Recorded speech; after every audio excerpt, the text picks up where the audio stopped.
Hello YouTube. I'm making a quick review here.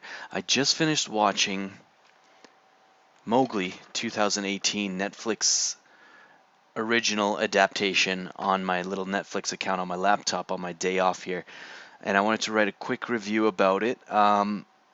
It's got its moments, it's got some good parts. I'm a big fan of, those types of movies with really nice story. So I think my all-time favorite Jungle Book movie is still going to be that one from 1994. I think it's Rudyard Kipling's adaptation of The Jungle Book. And it's so funny because I think they actually use real animals in that, and that was 1994. And here we are in 2018 using CGI and using it so badly. So I'm just going to read off a few of the notes I have on my review I wanted to throw onto YouTube in the hopes that movie makers will maybe hear some of our reviews and try and make some better things happen here.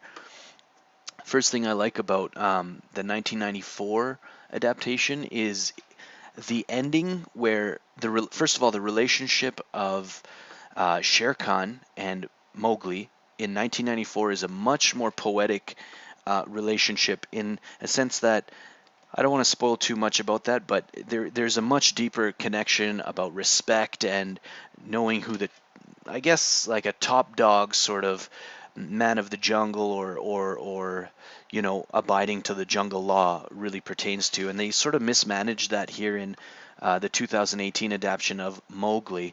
Again, you guys can find this on Netflix or probably on the internet. So moments of this movie had quite some brilliant points, but I feel like a lot of this movie was mismanaged and sort of just like a copy paste of like a college student who's really late on a project and doing some procrastination.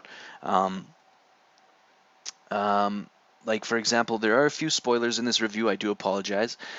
When Mowgli returns back to the man's village at some point in the movie, which is kind of obvious that he would, um, it's just I wanted to see him connect because a lot of the movie shows him being in the jungle, right, and all that story that I'm not going to try and spoil for you. But when he does finally get to the man's village, he um, he spends a very brief amount of time there, and I wanted to see him connect a little more with Freda Pinto. I don't know if I'm saying it right, but that same actress who's from the Slumdog Millionaire who plays Latika.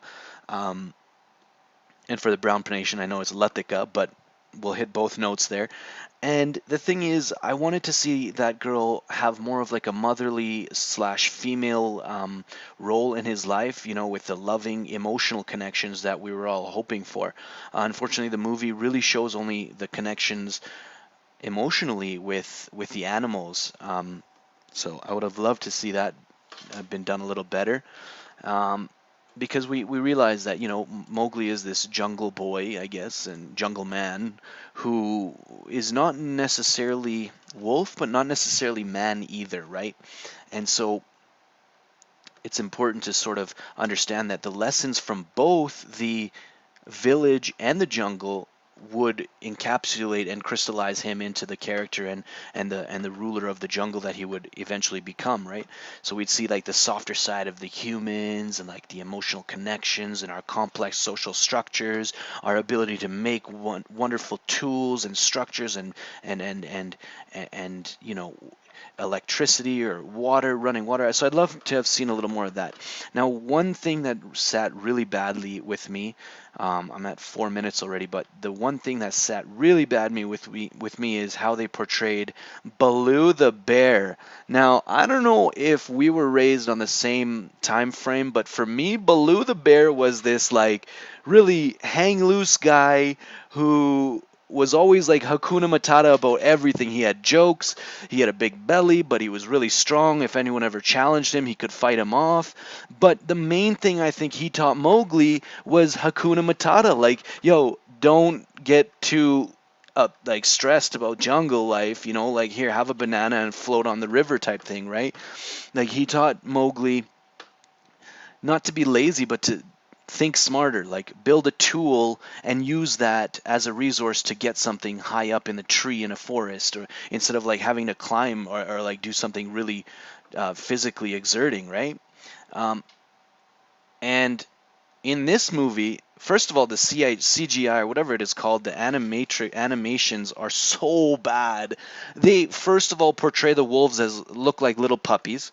Then the panther, the Bagheera, looks like, okay, well, Bagheera makes sense because he is a bit of a cranky old guy, but really deep down under all that hard exterior, he's a soft, mushy guy. We get that. But Baloo is supposed to have like soft, caring, almost like that loving cousin that always has a good joke or a good moment to lift you up, sort of facial features, soft features, and they just, oh, it was brutal. Netflix's adaptation turned our beloved huggable bear into a grumpy, croaky cub trainer, um, and it was just sad.